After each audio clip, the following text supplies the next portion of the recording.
You ever have one of those moments where your whole body just goes quiet? Not angry, not panicked, just quiet. That was me sitting in my little kitchen in Denver, staring at a glowing phone screen that told me $8,400 of my life had vanished. And the best part? It started with a sentence that sounded harmless enough. Hey, I just used your card for candy. Candy. Hot. I wish. But before I get ahead of myself, hey there, welcome back to Revenge Diary. I'm Skylar Whitaker, 36, single mom, and the kind of woman who knows exactly where every cent is supposed to sit. Rent dollars over here, soccer money for my son Ethan over there, and a tiny emergency fund I guard like a dragon over her last bit of treasure.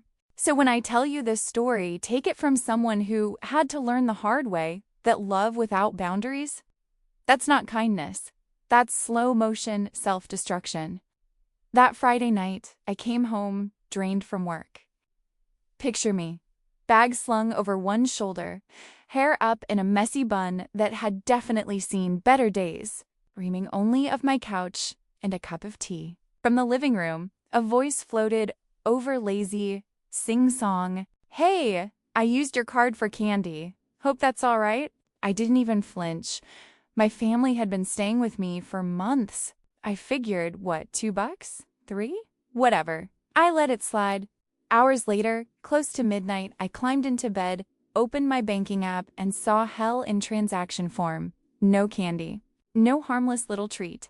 Instead, concert tickets, high-end gaming gear, designer sneakers, even a festival trip deposit. My fingers scrolled and scrolled until the number at the bottom hit me square in the chest. $8,400 gone. Money that was meant for Ethan's next round of medical bills and the car that coughed every time I merged onto the freeway. I didn't scream. I didn't throw anything. I just froze, literally and emotionally. Then I called my mom. She answered, groggy, listened, and after I listed the numbers, the transactions, the screenshots, she actually laughed and said, "Oh, Skylar, kids will be kids." You know that feeling? When your ears ring? Because the world has just given you the wrong answer to the most serious question you've ever asked? That was my moment. Because kids will be kids doesn't pay interest. It doesn't replace inhalers or fix suspension struts. It just keeps you small and quiet and exhausted while someone else raids your peace. So instead of arguing, I hung up and opened my laptop. By 2:10 a.m., every card app and account connected to me was locked, frozen, or stripped clean of shared access. And at 7:30 the next morning, when my brother's card got declined, the scream that shook my hallway was the sweetest sound I'd heard in months. Before you think I'm heartless, let me rewind. 4 months earlier, my brother Ryan had called from a parking lot in another state, the kind of call that starts with, "I hate to ask you this." He'd lost his job, a logistics gig he'd banked on retiring from, and within weeks, his landlord had decided enough was enough. He, his wife Megan, and their 19-year-old son Tyler were about to be homeless just for a few weeks, he said, "till I get back on my feet."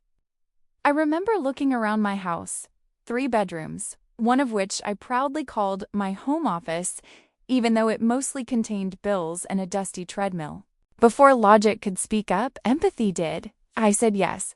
I moved Ethan, my 15-year-old, into my room, shoved my desk into a corner, and opened my door. Because that's what family does, right? At first, it was almost nice. The house was louder, warmer. Ryan cracked jokes over dinner again. Megan talked about maybe starting a boutique online store soon. Tyler lived on the couch, headphones in, thumbs flying over his phone, and somehow always humming the same songs. You know that honeymoon phase before reality sneaks back in? Yeah, it didn't last. The grocery bill doubled, then tripled. The electric bill? Oh, she soared. TVs on in every room. Aircon blasting like it owed somebody rent. And I just kept paying. It's because family. I told myself it was temporary. I told Ethan this was about helping Uncle Ryan. But inside, every line item on my spreadsheet was groaning under the weight of my denial. When that candy story turned into $8,000 worth of betrayal, something in me simply clicked. That night, I walked out into the dark living room. Tyler was still there, blue glow of his phone painting his face, earbuds in, oblivious. I didn't even stop. I went straight to Ryan's door and knocked. He opened it in boxers, eyes half shut, muttering, "What's wrong now?" "This," I said, showing him my phone. "Every one of these charges, these aren't mine." He squinted at the list. Gaming, clothing, concerts, travel. His only reply? "You sure it's not some fraud error?" "Happens all the time." "Fraud." I nearly laughed. "The accounts are linked to our Wi-Fi," I said. "The same iPad Tyler's been glued to." Ryan sighed, already annoyed. "Oh, come on, Skylar, he's just a kid. Don't blow this up. Kids will be kids." That phrase again like cheap duct tape slapped over a collapsing building. "He's 19, I said. "That's an adult." "That's a crime." Ryan rolled his eyes. "It's late. We'll figure it out tomorrow." Then he shut the door in my face, and I stood there in the hallway, realizing that the people sleeping under my roof didn't see me as a sister or aunt. I was an ATM with free snacks. So I went back to my room, sat next to Ethan, snoring softly on the other half of my bed, and made a decision. By sunrise, everything, every single thing they could possibly touch that had my name on it was locked down. At 7:30, Ryan's voice detonated from the hallway. "What the hell did you do?"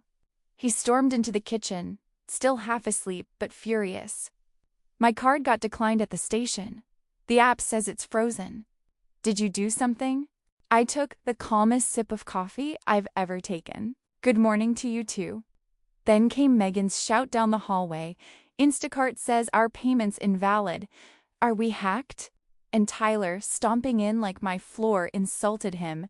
"My Amazon order failed. The festival tickets disappeared. Did you break the Wi-Fi?" They lined up like some intervention panel, glaring. I set my mug down. "Nope.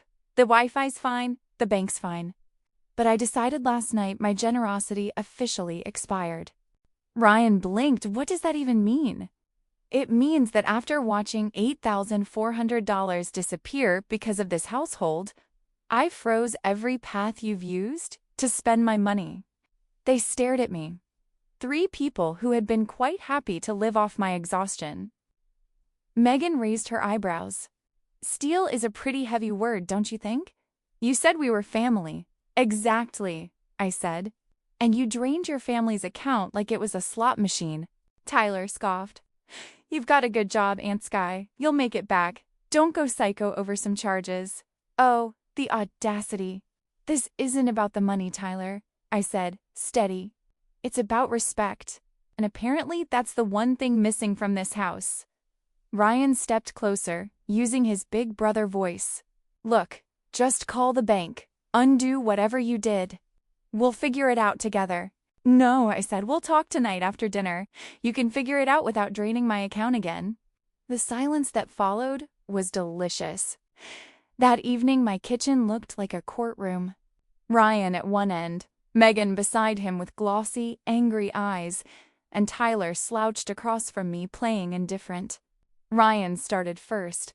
"You humiliated us this morning. We couldn't even order groceries." "You're embarrassed," I said, "because for one day your comfort stopped coming out of my paycheck." Megan jumped in. "You're making it sound like we're freeloaders." "We were struggling," Tyler muttered. "You're acting like I robbed a bank or something." "It was a couple of things." "Oh, just a couple of things," I said. "Like the $900 gaming setup or the $500 sneakers?" "Right." What followed was a waterfall of excuses. Stress, economy, mental health, you name it. Everyone's favorite greatest hits. When they finally ran out of verses, I laid out my printed bank statements. "Here," I said. "Mortgage, electricity, groceries, Ethan's soccer fees, fuel, insurance. That's my side. Now add in your DoorDash, your streaming subs, your Uber rides, all borrowed through me. They stared at the paper like it might catch fire. Ryan, I continued, when you called from that parking lot, I didn't hesitate. I gave you keys to my home and moved my child out of his own room. That was generosity. What followed? That was exploitation. Ryan rubbed his temples. So what then? You want us gone? I want accountability, I said. But if nothing changes in 10 days, then yes, you move out. 10 quiet seconds passed. Then Ryan whispered, you wouldn't kick your own brother out. I already sacrificed my son's space for him, I replied. That's family. This is survival. I stood up, handed them the printed list. No more using anything in my name. No shared apps, no shared cards. Everyone over 18 needs to get working real work, not scrolling. I'll help with resumes if I have to, but if there's still nothing in 10 days, we plan your move out. They looked horrified, like I'd announced I was exiling them into the wilderness. Megan's tears came, of course. Tyler just muttered, this is unreal. I know, I said, so start making it real. Then I left them to sit there among the wreckage of their entitlement. Next morning before work, I printed every retail, warehouse, cafe, delivery, and grocery job posting within 20 miles. I highlighted a few for Ryan based on his experience, circled simpler ones for Tyler, and left the pile in the kitchen with a pen and a note. These are hiring now. I can help with applications tonight. When I came home, the pen was on the floor, and someone had used a page as a coffee coaster. At dinner, I asked carefully, did anyone check those out? Ryan shrugged. They pay nothing. Megan sighed, and they're too far. Gas isn't free, you know? Tyler held one up between two fingers like it smelled bad. Target? Fast food? I'm not wasting time on that. My jaw tightened. Work isn't beneath you, I said. Stealing is. He pushed back from the table, grumbling something about being attacked, and stomped down the hall. Ryan? Silent. Megan? Defensive. Me? Furious, but calm. Because now I knew. Nothing I said would mean anything until action did. Day 3 arrived and I was done waiting. I took a personal day, dropped Ethan at school, and got to work. Laundry basket in hand, I wandered the house collecting anything and everything I hadn't purchased. Gaming headsets in unopened boxes, sneakers with tags, fancy hoodies Tyler had maybe worn once. Each return felt like inhaling after holding my breath for months. Electronics store, refund processed. Sneaker boutique, refund processed. Designer website, refund on the way. By lunchtime, I'd clawed back over $5,000. My emergency fund finally had a pulse again. When I returned, Tyler was pacing the porch like a man who'd just discovered consequences. What did you do? He shouted. You can't just take my stuff. I didn't take it, I said. I returned stolen goods. To the right owner, me. He scoffed. I'm calling the cops. That's theft. Oh, perfect, I said. When they get here, I'll show them the bank statements and explain how those items were purchased from my account. Let's see whose side they take. His face went pale. Real pale. You wouldn't do that. You already did, I said quietly, with every charge. Ryan appeared behind him, confusion etched all over.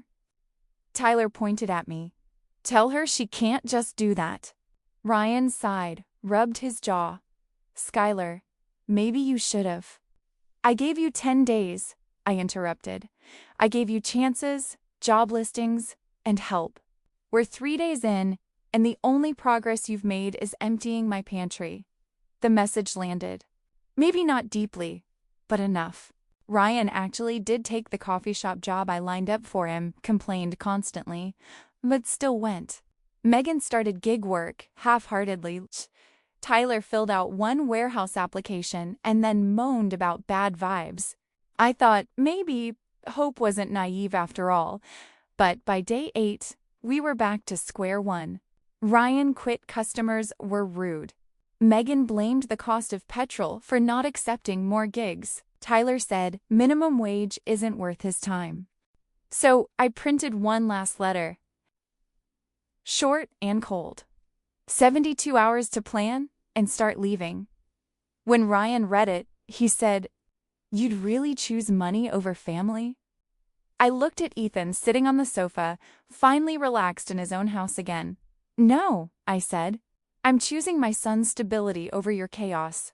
It wasn't clean, it wasn't quiet. There were slammed doors and muttered insults and one very dramatic huff from Megan about ruining the family. They left behind odds and ends, half boxes, forgotten chargers, 2 cheap pillows. The kind of debris people scatter when they think they'll come back someday. But they didn't. And when the door finally shut behind them, the silence that filled the house was thick and sweet. Over the next few weeks, refunds and chargebacks trickled in. I recovered around $7,600. Not the full amount, but enough. I fixed the car, paid the bills that had been teetering toward overdue, filled Ethan's prescriptions without holding my breath. One Saturday, I took him to see a film, bought popcorn and the fancy soda without flinching. "Halfway home," he said. "It's nice just being us again." I nearly cried at a red light. Word travels. Through mutual friends, I heard that Ryan's car got repossessed after he fell behind on payments. Megan was couch surfing with relatives. Tyler was flipping burgers somewhere on the other side of town. Nothing cinematic, no arrests, no grand revenge montage. Just consequences finally catching up slow, steady, inevitable. A few weeks later, I got a voicemail from Ryan. Messy apology, lots of excuses, ending with, "I hope you don't hate us. I didn't." Hate takes energy, and I'd spent enough already. But I also didn't call back. People romanticize forgiveness. They think it means handing someone their knife back after they've cut you, and smiling while you bleed. But real forgiveness sometimes is distance. It's drawing a line in permanent marker and saying, "No more." So if you're listening right now, maybe from your car after a shift, or lying in bed scrolling through stories that feel too close to home, hear me clearly. Love without boundaries isn't compassion. It's self-erasure. You do not owe anyone unlimited access to your time, your money, your sanity, just because they share your DNA. Protecting yourself and the people who truly rely on you isn't cold. It's responsible. Sometimes the kindest thing you can do is what I did at 2 a.m. that night. Open the laptop, lock it all down, breathe deep, and choose yourself. Because at the end of the day, I didn't choose money over family. I chose peace over chaos, future over guilt. And when that door closed behind them, the quiet didn't sound lonely. It sounded free. If you've ever carried the weight of other people's choices, you know exactly how that freedom feels the first time you taste it. This has been my story, the $8,400 lesson. And if it hit something inside you, don't keep it to yourself. Share it with someone who needs to hear that it's okay to set boundaries, even with blood. Hit subscribe to Revenge Diary for more stories like this, because sometimes the sweetest revenge isn't rage, it's recovery. And trust me, nothing sounds better than silence after chaos. Yeah, that's peace.